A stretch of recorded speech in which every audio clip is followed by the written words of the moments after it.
naquele tempo. E naquela época, eu vim conhecer, os irmãos sabem da história, e eu estava conhecendo, que é minha esposa, Edileuza, né?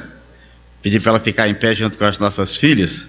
Naquela época tínhamos 2, agora temos 4.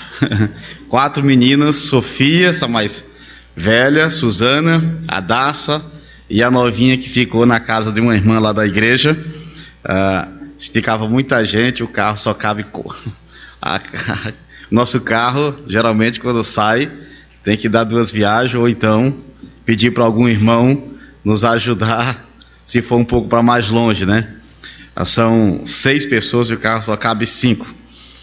Irmãos, eu agradeço o convite dos irmãos para que possamos compartilhar a palavra de Deus com vocês.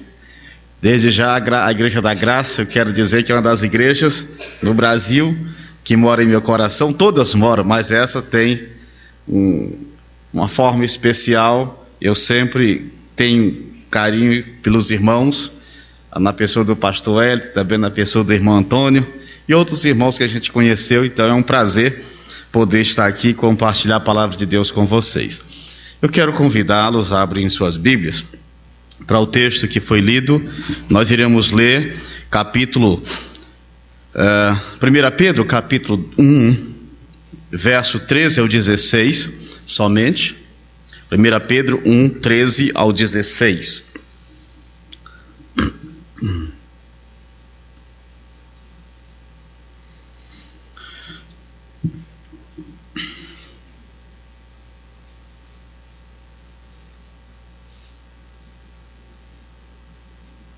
Diz assim a palavra do Senhor: Por isso, cingindo o vosso entendimento, sede sóbrios, e esperar inteiramente na graça que vos está sendo trazida na revelação de Jesus Cristo. Como filhos da obediência, não vos amoldeis às paixões que tinhais anteriormente na vossa ignorância. Pelo contrário, segundo é santo aquele que vos chamou, tornai-vos santo também vós mesmos em todo o vosso procedimento, porque escrito está: sede santo, porque eu sou santos. Vamos orar. Querido Deus, somos gratos ao Senhor, queremos louvá-lo e adorá-lo pela grandeza da tua palavra, que nos revela quem o Senhor é, um Deus infinito, todo-poderoso, que possui atributos, ó Deus, que ninguém tem, somente o Senhor, que faz o Senhor ser o nosso Deus. Mas um dos atributos do Senhor, Deus, é a santidade, e para nos relacionarmos com o Senhor, nós precisamos também, e somos santificados por Jesus, mas precisamos desenvolver uma santificação progressiva a cada dia, ordem que nos é dada na tua palavra. Que hoje à noite possamos entender essa verdade, que a pureza, ó Deus, seja buscada por cada um de nós. Suplicamos a ti, pedimos que o Senhor perdoe os nossos pecados, nossas falhas, e nos ajude, Senhor, a viver uma vida pura, uma vida santa, para termos um relacionamento puro e santo com o Senhor. Perdoa, Senhor, nossas falhas, os nossos erros, e fala ao nosso coração, apesar de sermos quem somos, apesar de fazermos o que fazemos. Oramos em nome de Jesus. Amém. Irmãos, Pedro, quando a gente vai estudar a palavra de Deus sobre o tema santidade, nós podemos observar que a santidade é uma ordem que é dada nas Escrituras. A pureza de Deus, e para vivermos um relacionamento com Deus que é puro, que é santo, precisamos também ser santos, buscar, viver a vida de santidade. A ordem de Deus para vivermos uma vida de pureza, santidade, é muito enfatizado em todas as Escrituras. Pedro está falando aqui, sede santo. Pedro está citando, está buscando já no passado. E várias palavras a gente vê nas Escrituras que expressam a ideia de pureza e de santidade. Mas algumas delas, alguns termos que são utilizados no Antigo Testamento, expressa de uma forma a ideia daquilo que é de natureza especialmente santo, daquilo que é separado, santificado, consagrado ao Senhor, tratando-se de Deus, uma vida santa. No passado, Deus clamava e falava para o seu povo santificar lugares, coisas que eram dedicadas exclusivamente só a Deus. Mas não só lugares e coisas que eram santificadas ou consagradas e separadas a Deus, mas também existe ordem nas Escrituras, como no caso de Levítico, capítulo 11, verso 44 e 45, Deus dizendo, além dos objetos que seriam consagrados a Deus, separados para Deus, para ser usado exclusivamente para Deus. A gente vai ver também santidade no sentido de nós mesmos, cada um de nós ser santo também, viver exclusivamente para Deus. Deus ele deu essa ordem para o povo, logo quando tira o povo do Egito. Quando chega no período do livro de Levítico, Deus estabelece o momento de santificação do culto, santificação do altar, santificação do sacerdote, santificação de tudo o que era necessário para um relacionamento de culto e também da vida pessoal consagrada a Deus. O homem de Deus precisava estar limpo, estar puro, consagrado, separado para o Senhor. No Antigo Testamento, essa é a ideia, tanto os objetos, os lugares serem sagrados, mas também as pessoas serem consagradas a Deus. Levítico coloca muito bem essa questão. No Novo Testamento, a ideia continua. No Novo Testamento, aparecem os termos na linguagem grega, que também dá a ideia de santidade, de santificação, de pureza, gerada pela presença daquele que é santo, presença de Deus na nossa vida por meio do Espírito Santo. Nós fomos salvos para vivermos uma vida santa, nós somos selados pelo Espírito Santo para vivermos uma vida santa. Então, a ideia das Escrituras, o ensinamento que passa sobre santidade, Deus já deu esse mandamento, essa ordem para o seu povo desde o passado, porque Deus continua sendo santo e continuará sendo santo. Então, ele sempre precisa reforçar esse ensino a respeito da pureza e da santidade para com o seu povo. Pedro, ele fala muito bem essa questão da santidade. Pedro, quando ele vai tratar, ele diz, vós sois raça eleita, sacerdócio real, nação santa, povo de propriedade exclusiva de Deus. Pedro está pegando o conceito de santidade do passado e do presente, mostrando que nós, crentes em Jesus, precisamos viver uma vida santa, separada, consagrada para a glória do Senhor. E a presença do Espírito Santo na nossa vida nos ajuda, nos faz vivermos então uma vida santa para o Senhor. Quando a gente olha para o Levítico, como já falei, Deus sempre deu essa ordem para o seu povo. Mas o povo de Israel, logo quando saiu do Egito, o povo vai em direção da terra prometida. Quando a gente percebe no Êxodo também, quando Moisés sobe para pegar a lei do Senhor, quando Moisés está descendo, o povo está fazendo o quê? Já estava se prostituindo, adorando um bezerro de ouro. Ali já estava quebrando a vida de santidade com o Senhor. Às vezes a gente diz, pastor, mas eles estavam fazendo isso, além da adoração, o que eles estavam fazendo? A Bíblia diz que eles comiam, bebiam e se divertiam.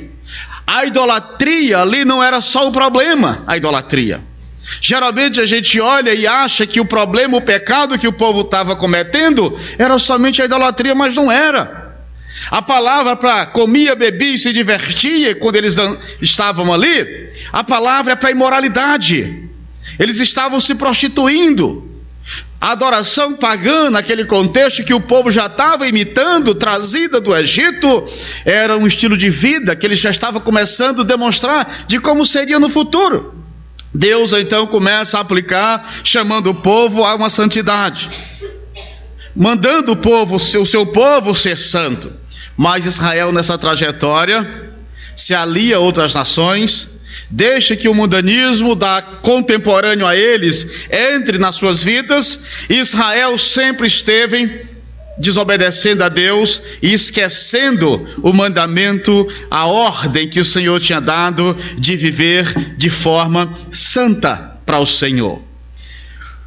Quando nós vamos para o Novo Testamento, nós vamos ver Pedro trabalhando, trazendo essa ordem novamente, esse mandado de Deus novamente para o seu povo.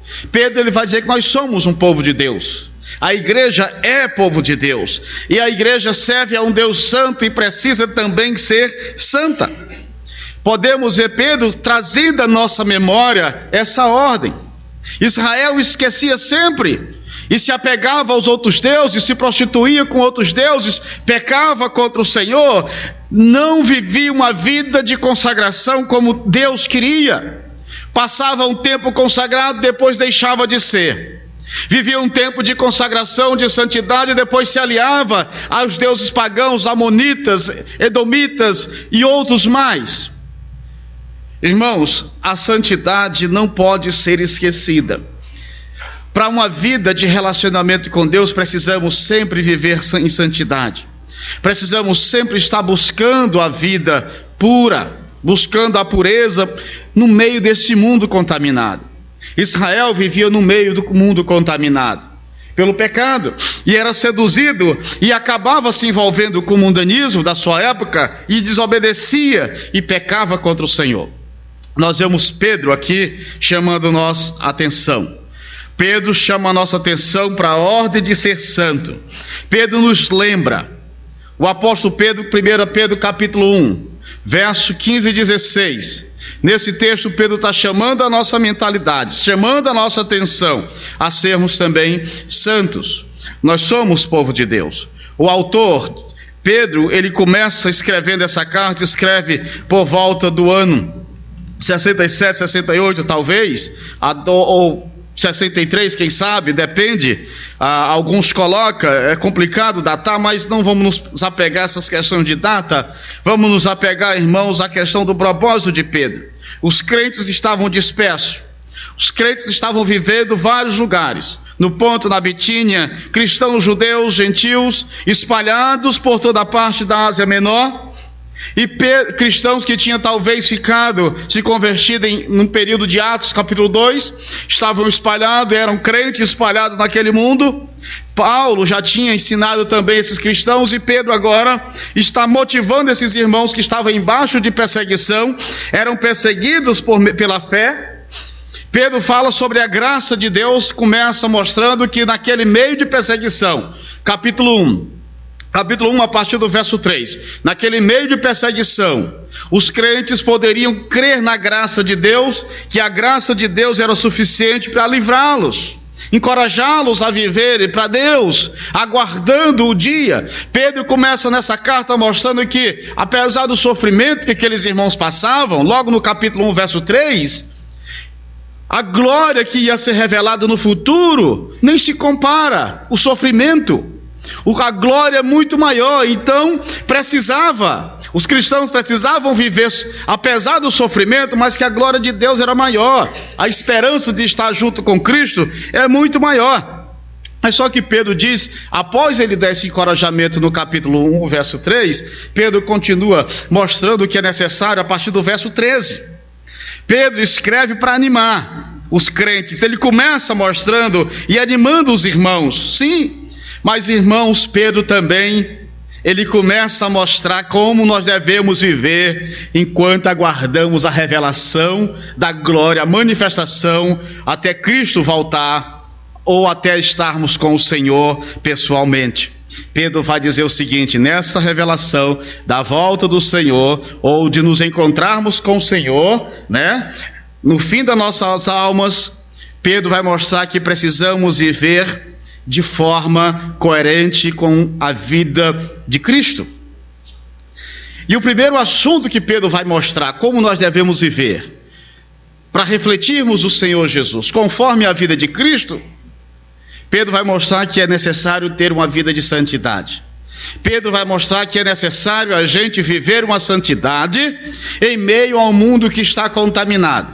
E enquanto nós aguardamos Jesus, nós devemos viver uma vida de santidade no meio do mundo que está contaminado. A salvação em Cristo deve me conduzir, a graça de Deus deve me conduzir a uma vida de pureza e a santificação. Paulo trabalha essa ideia em Romanos capítulo 8. Certa vez eu estava ainda no seminário do Cariri, o pastor Almir Marculino contou uma história de um rapaz na igreja dele que disse assim: esse rapaz já estava faltando os cultos, estava indo para algumas festas no Juazeiro. O pastor Almir ficou sabendo, essa história ele contou em sala de aula e foi visitá-lo.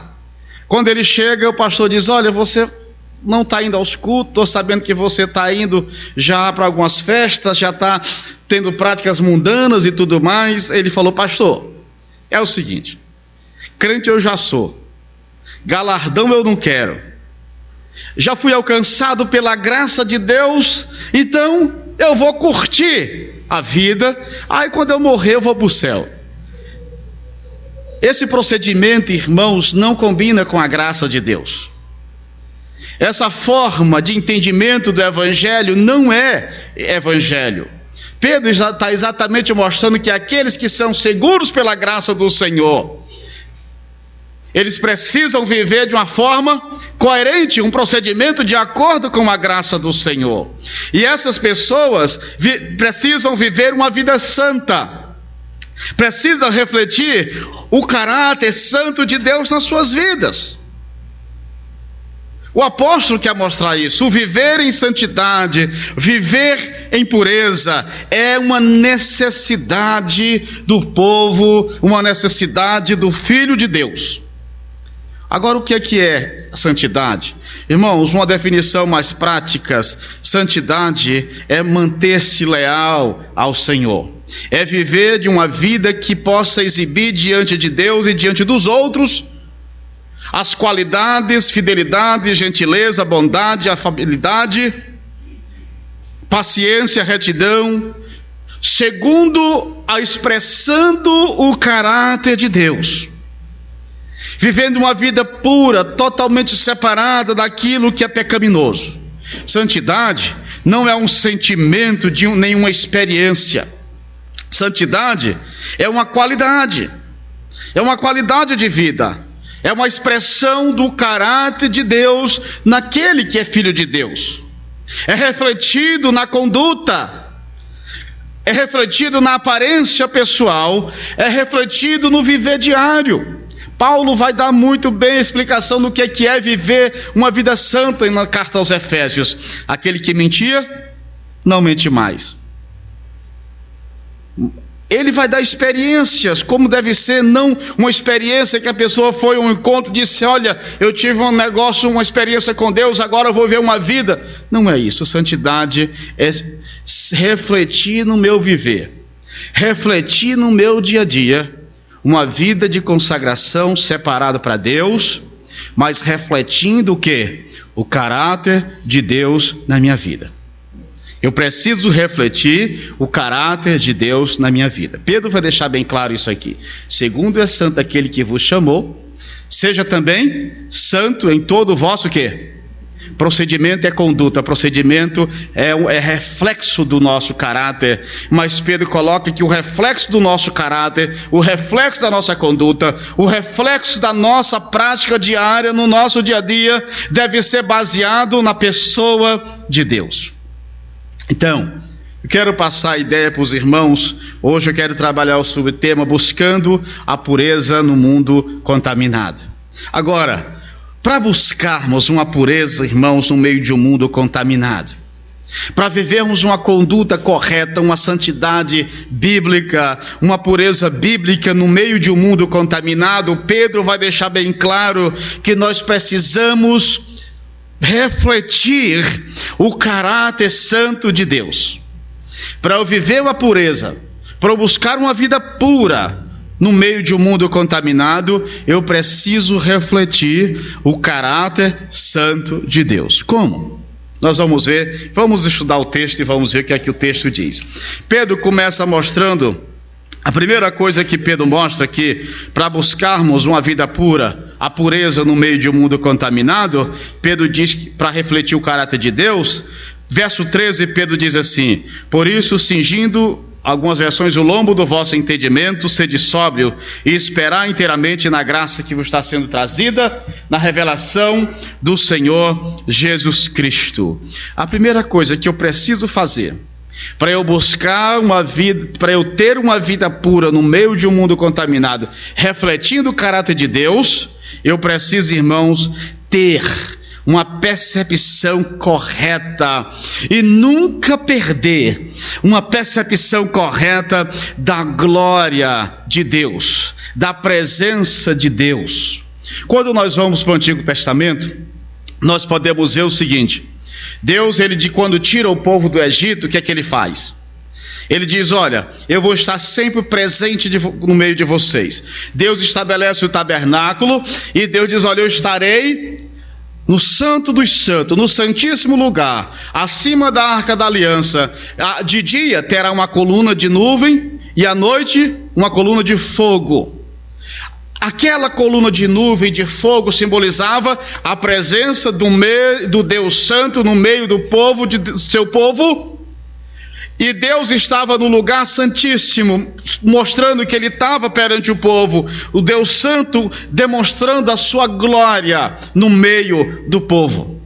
Mas, irmãos, Pedro, quando trabalha mostrar para nós, Pedro vai usar a palavra manifestação da glória que está sendo trazida, a revelação da graça que está sendo trazida, a glória de Jesus. A revelação da glória de Jesus, da graça que está sendo trazida na revelação de Jesus. Pedro chama a minha atenção para eu ter uma percepção correta e jamais perder. Percebemos que Israel no passado, porque Israel se envolvia muito com as nações pagãs, porque Israel abandonava o Deus, mesmo o Senhor habitando no meio deles, mesmo a presença do Deus Santo no meio do povo, porque Israel se afastava tanto de Deus e se prostituía tanto com as demais nações, porque eles perdiam a percepção da presença de Deus, eles perdiam o temor, eles perdiam a reverência, eles não estavam atentamente olhando para a graça, a presença, a glória do Senhor no meio deles.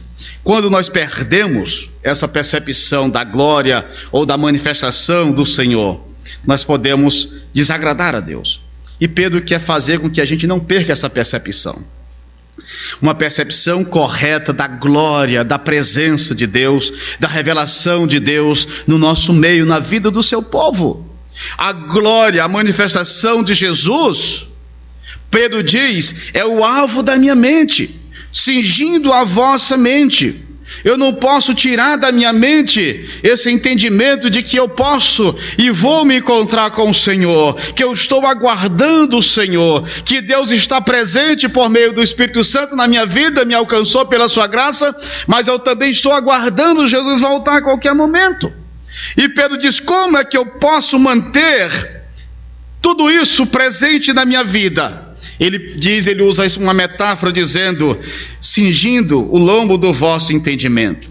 O significado de cingir, para estar com sempre a mente atenta em Deus, na revelação de Deus, na glória de Deus, na manifestação de Jesus.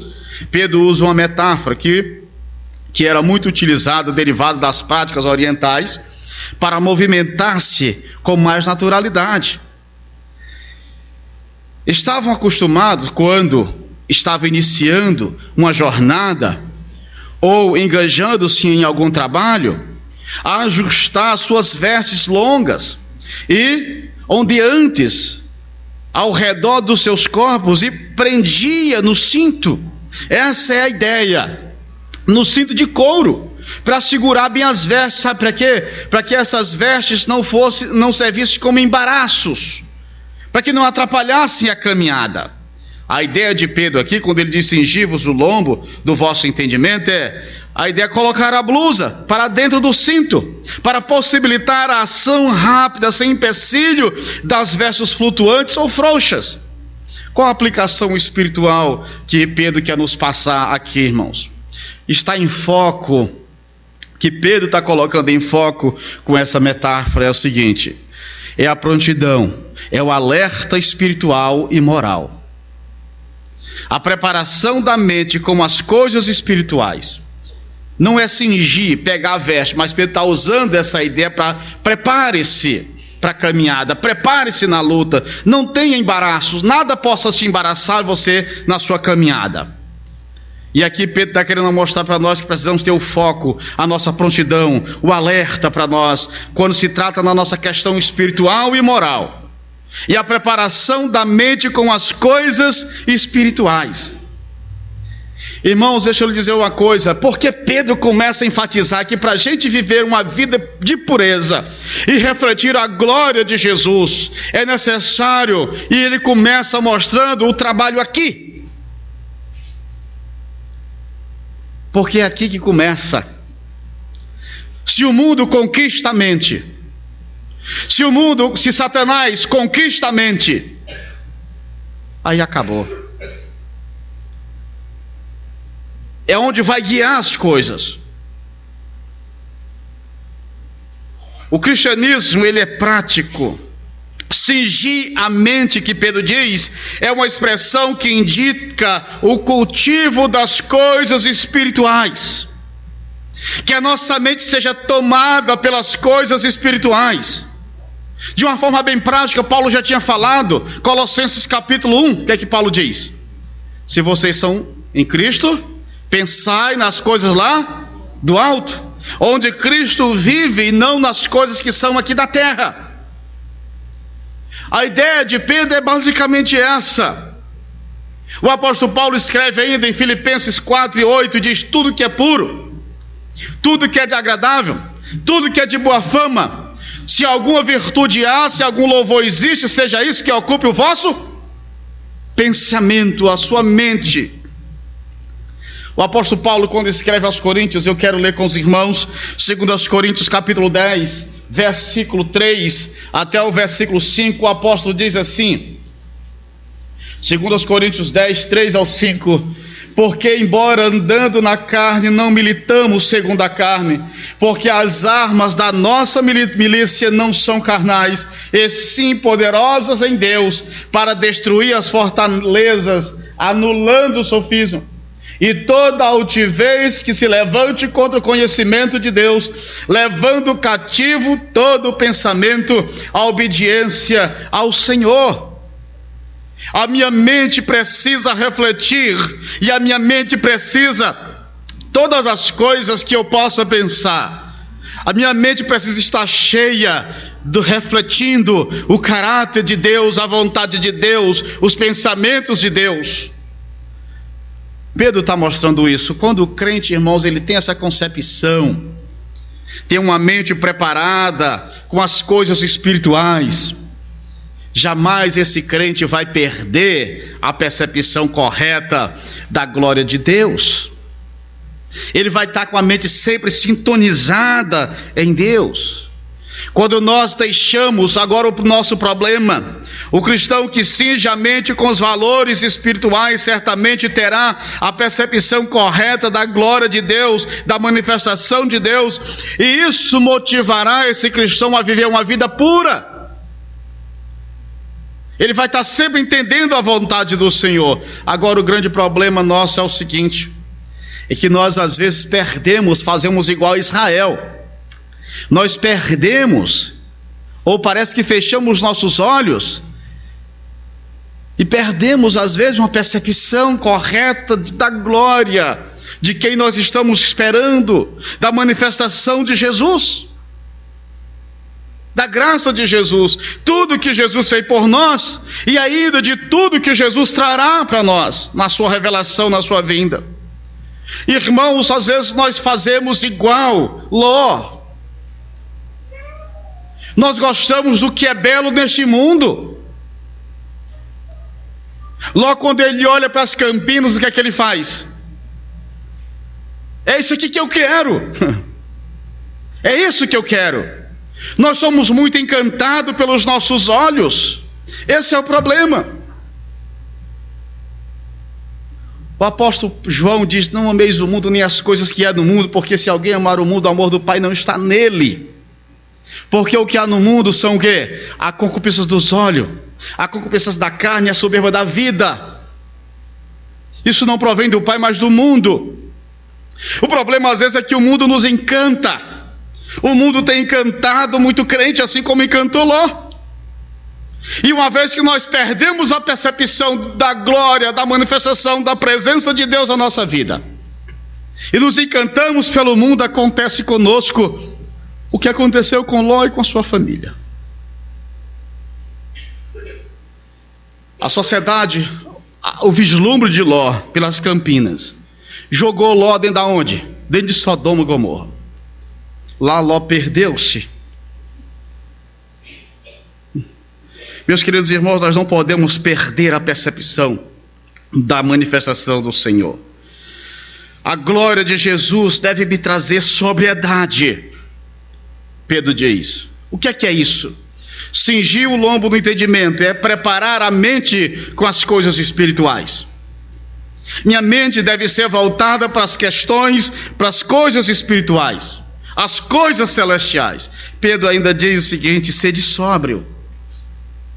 Ele coloca uma expressão: sede sóbrio, cingindo o lombo do vosso entendimento. Espere na revelação que está sendo trazida, na graça da revelação que está sendo trazida. Mas enquanto a gente está aí, sede sóbrio, Pedro diz. A ideia da palavra sobriedade, essa palavra era utilizada primeiramente para indicar sobriedade física, em oposição ao alcoolismo ou à embriaguez. A ideia da palavra sóbrio aqui é estar atento, calmo, moderado, de mente sã, equilibrado, que freia os próprios desejos, os impulsos, alguém que tem o autocontrole da sua vida. As aplicações na questão espiritual, Pedro, não só Pedro, mas Paulo vai fazer várias aplicações quando se trata da sobriedade. É muito utilizado esse termo no Novo Testamento. A ideia aqui, o cristão ele não pode se embebedar pelo mundanismo como Ló se embebedou. O apóstolo Paulo, quando escreve, uma pessoa que se embebeda naturalmente chega ao estado de embriaguez e vai perder a sobriedade e consequentemente cairá no sono profundo. A ideia aqui é o sono moral. Quando a gente vê Paulo escrever em Efésios capítulo 5, verso 18, Paulo diz assim: não vos embriagueis com vinho na qual há dissolução, mas enchei-vos do Espírito. O que Paulo quer falar nesse contexto aos Efésios? Só para a gente lembrar, irmãos, o contexto da cidade de Éfeso. Lá tinha adoração, o povo vivia na prática do pecado. E lá naquela cidade tinha adoração à deusa Diana dos Efésios. E os cultos pagãos eram regados a vinho, a bebida, as pessoas se embriagavam. Mas ainda, não só em Éfeso, mas aos arredores da cidade de Éfeso, tinha adoração ao deus Dionísio, ou lá chamado deus Baco, era o deus do vinho. E as pessoas nos templos, tanto da Diana dos Efésios, como também no templo do Baco, começavam a se embriagar e se prostituíam. A ideia do vinho naquele contexto é colocada a dissolução. A ideia de dissolução é prostituição, é imoralidade. A adoração aos deuses falsos trazia isso. Paulo está instruindo aos cristãos: não se embriague com vinho, não tenha uma vida dissoluta. Ou seja, naquele contexto também Paulo está chamando os cristãos a viver o capítulo 5 de Efésios. Paulo está chamando os irmãos a viver uma vida sóbria. Não se envolver, não deixar-se se envolver, não deixar que o mundo tire a percepção da glória de Jesus.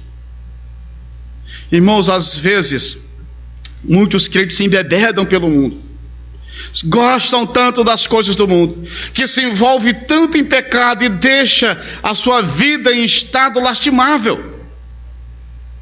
O Senhor Jesus, em Lucas capítulo 21, verso 34, Jesus diz assim: acautelai-vos por vós mesmos, para que nunca suceda que os vossos corações fiquem sobrecarregados com as consequências e orgias e embriaguez. Uma pessoa que perde o estado de sobriedade é porque ela se embriaga. Jesus está usando vários símbolos aqui para dizer: olha, não deixe que o seu coração fique tomado por uma vida cheia de pecado. Consequência, orgia e embriaguez. Não se envolva com o que o mundo oferece, com as práticas mundanas e morais. A embriaguez pelo mundo tira a sobriedade da vida do crente. O crente embriagado pelo mundo não conseguirá ver os valores espirituais e, consequentemente, crentes embriagados pelo mundo deixam de viver vidas santas, vidas puras, consagradas ao Senhor. Por isso que Pedro está mostrando, irmãos, que nós nunca podemos perder a percepção de Jesus, daquilo que nos é revelado na graça de Jesus, naquilo que Jesus também vai trazer para nós, o que Ele já trouxe e o que Ele vai trazer também. O mundanismo tira isso da gente, se nós deixamos nos levar por ele. A embriaguez pelo mundo, irmãos, levará o crente a um profundo sono moral.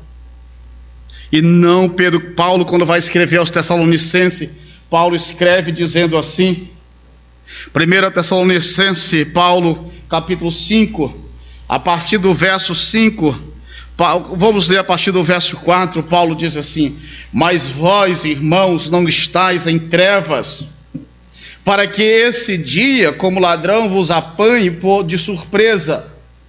Porquanto vós todos sois filhos da luz e filhos do dia, nós não somos da noite nem das trevas. Assim, pois, não durmamos como os demais, pelo contrário, vigiemos e sejamos sóbrios.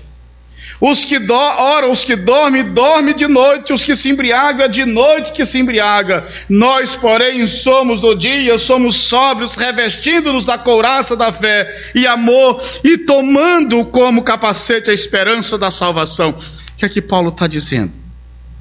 Paulo está fazendo advertências, irmãos, a mim e a você, a termos cuidado.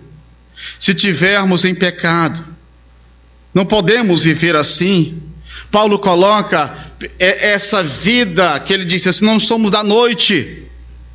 Ele ele coloca para ilustrar a qualidade de pessoas que vivem numa vida de pecado. Mas Paulo está dizendo que quem vive assim é o descrente, nós não. Consequentemente, como crente, filhos da luz, Paulo vai qualificar a nós como filhos da luz, filhos do dia, e não das trevas. Os filhos das trevas, de noite, fazem os que querem, se envolvem nos seus pecados, são contaminados pelo pecado. Nós não. Não podemos dormir o sono moral, porque somos do dia. Sejamos sóbrios. O crente não pode viver uma vida dissoluta em pecado. Verso 4 ele diz: não somos das trevas. Devemos demonstrar nosso amor por Deus. Quando ele chega no verso 10, ele diz que morreu por nós para que, quer vigiamos, quer durmamos, vivamos em união com Ele. Precisamos, irmão, viver para a glória de Jesus. Ser sóbrio na fé, na esperança, na expectativa de que Jesus vai voltar para nos buscar. Paulo chama a nossa atenção, e Pedro está dizendo isso. Nós não podemos perder a percepção.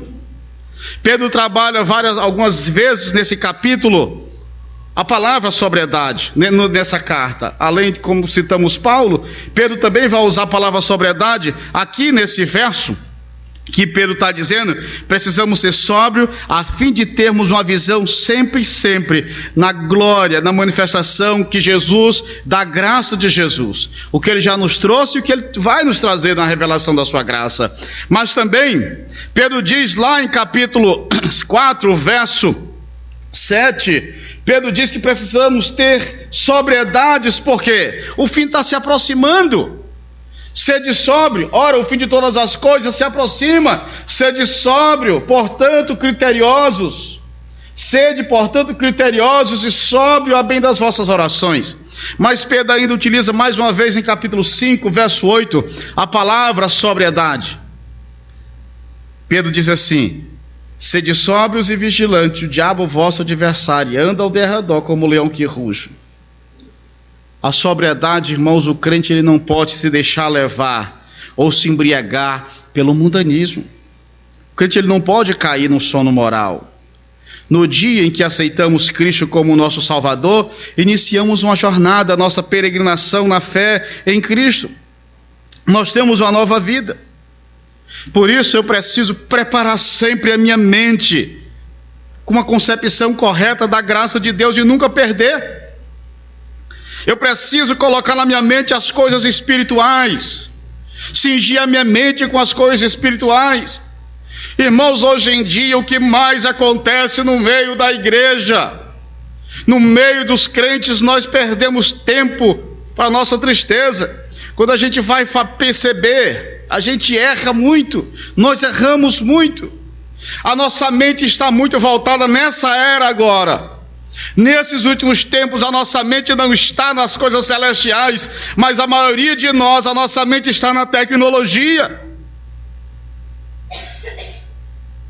Pessoas que nós passamos horas e horas perdendo tempo na tecnologia.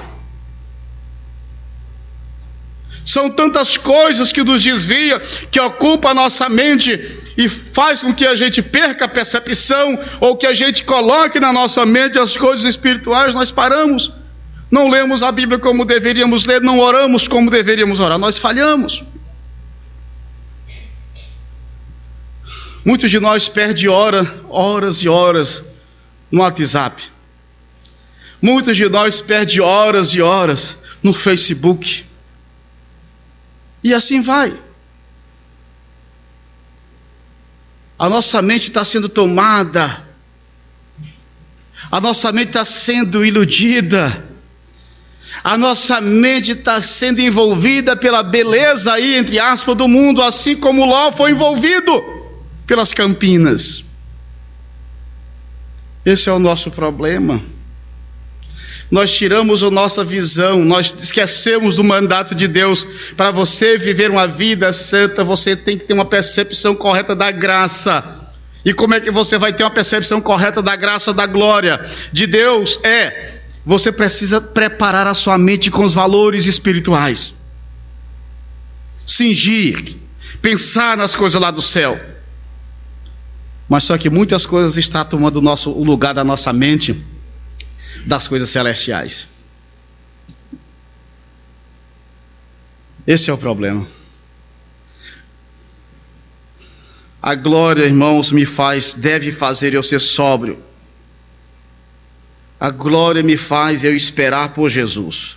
Quando nós perdemos a percepção correta da graça de Deus para nós, nós esquecemos o mandamento da santidade. Esquecemos de buscar a santificação. O que impede de termos uma visão correta da graça de Deus é quando nós fixamos a nossa mente neste mundo.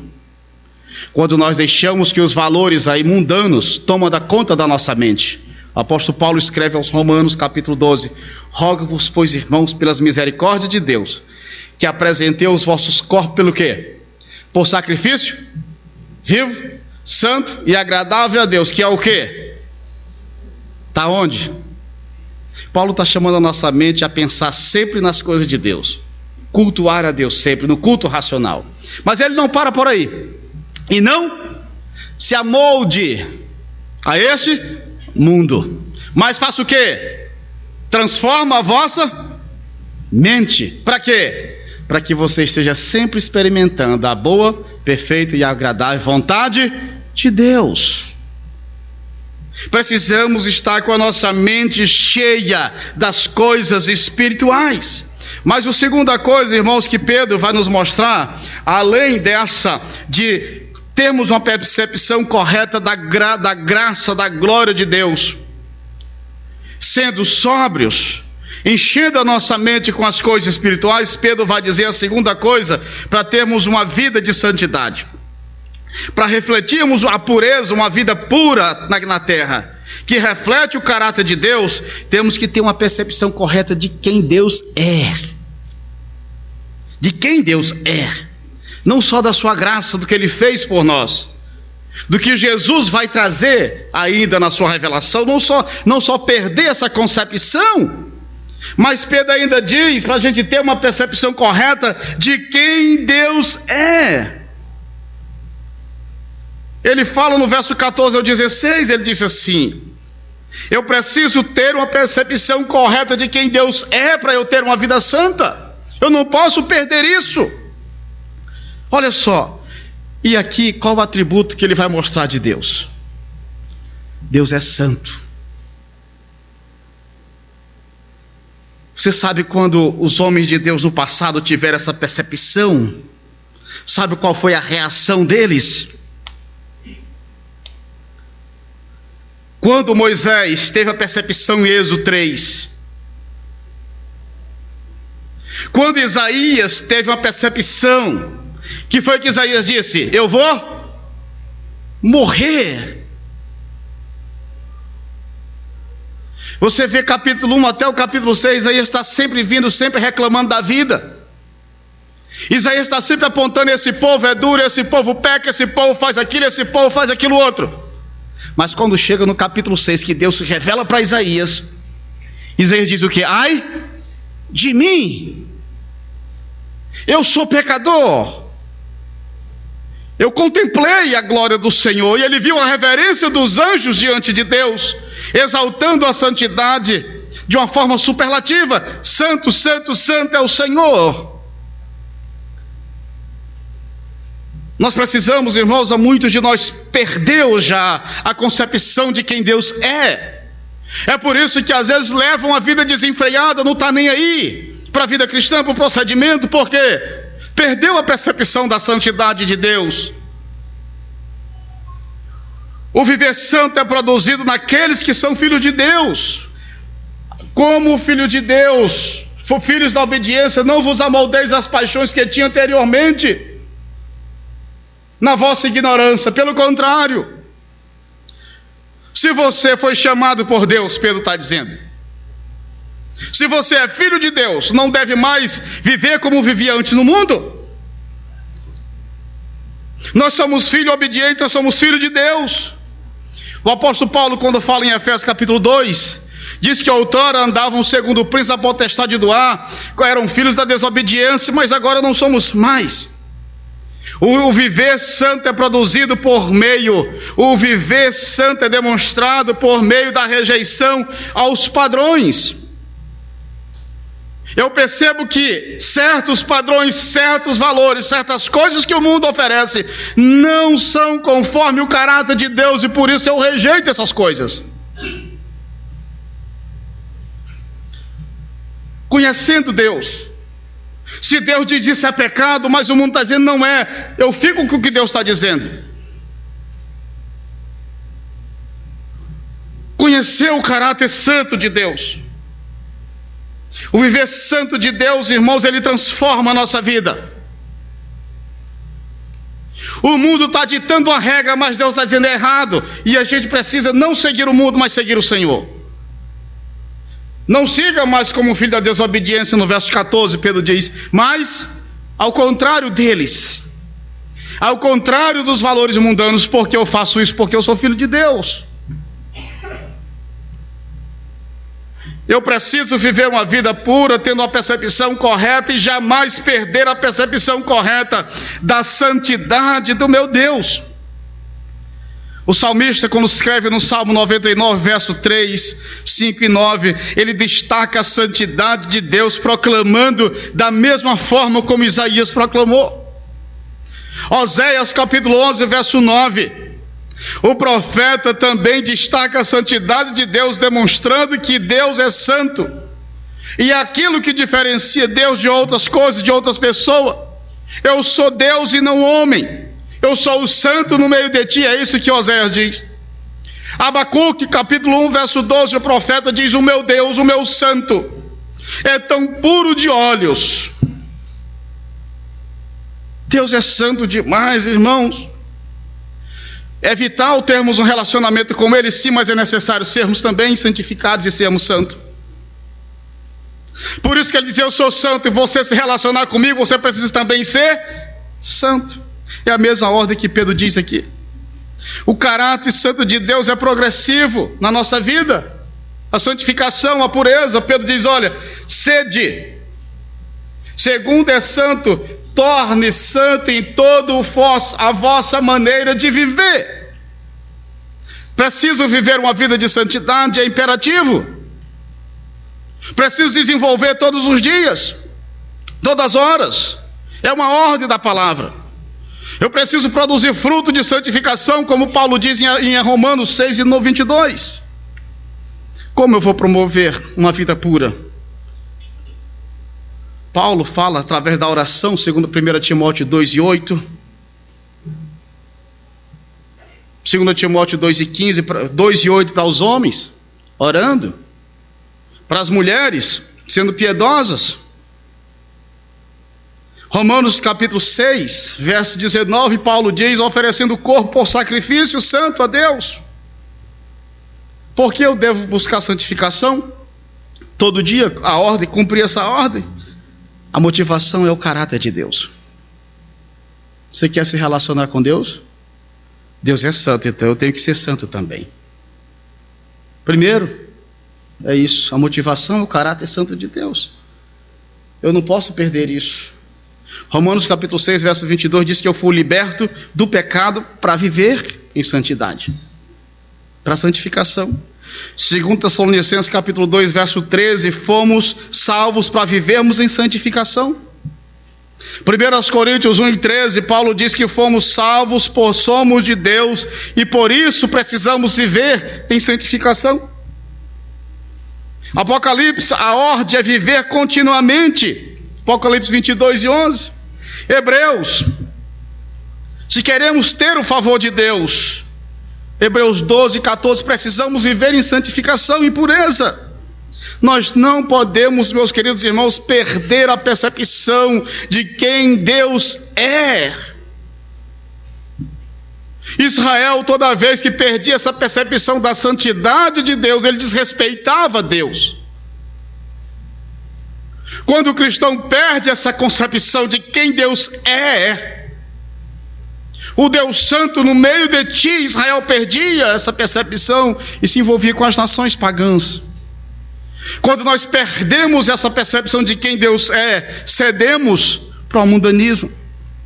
Mas a terceira coisa, para a gente encerrar, irmão, que é necessário, a pureza da vida terrena do crente reflete o caráter de Deus quando nós fundamentamos a nossa vida na palavra de Deus. Veja que Pedro coloca, verso 16, porque está escrito, eu preciso buscar a santificação porque é uma ordem para mim, não posso esquecer. Sede, todo dia eu preciso buscar progressivamente a santidade, a pureza, porque está escrito, é uma ordem e eu tenho que obedecer. Pedro, quando ele coloca essa expressão, está escrito, Pedro fundamenta a ordem na palavra de Deus. Essa exortação à santidade tem por base a expressão do Antigo Testamento, está escrito, que era muito usada. Quando Pedro escreve para os crentes judeus daquela época, eles já entendem. Já estava escrito em Levítico 11, 44 e 45, mostrando a santidade, mostrando o padrão moral de Deus. Mas o padrão de Deus ainda permanece, Deus não perdeu, Deus não deixa de ser santo. Então precisamos buscar a santidade a cada dia. Ser. Mas Pedro diz, está escrito. Pedro fundamenta a vida de santidade em quê? Na palavra. Salmo 105, verso 42 diz que a palavra de Deus, ela é o que? Ela é santa. Se a palavra é santa, ela vai produzir o que? Santidade na minha vida. Salmos 19, verso 7 diz, a lei do Senhor é o que? Perfeita, não tem mácula, não tem erro, não, e por ser assim, ela também vai aperfeiçoar o que? A minha vida, a minha alma. Salmo 19, verso 8 coloca, ensina que a palavra de Deus é reta e satisfaz o coração, ela não contém erro.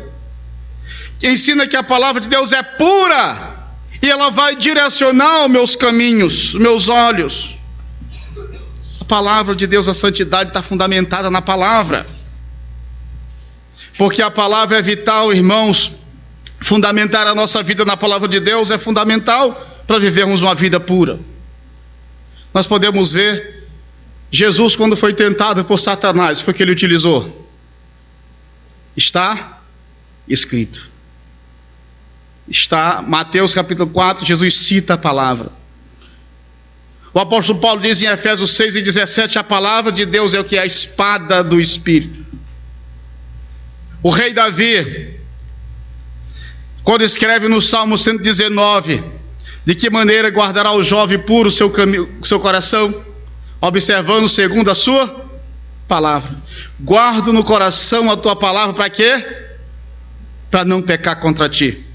A palavra fundamentar a nossa vida na palavra de Deus é essencial para vivermos uma vida de pureza.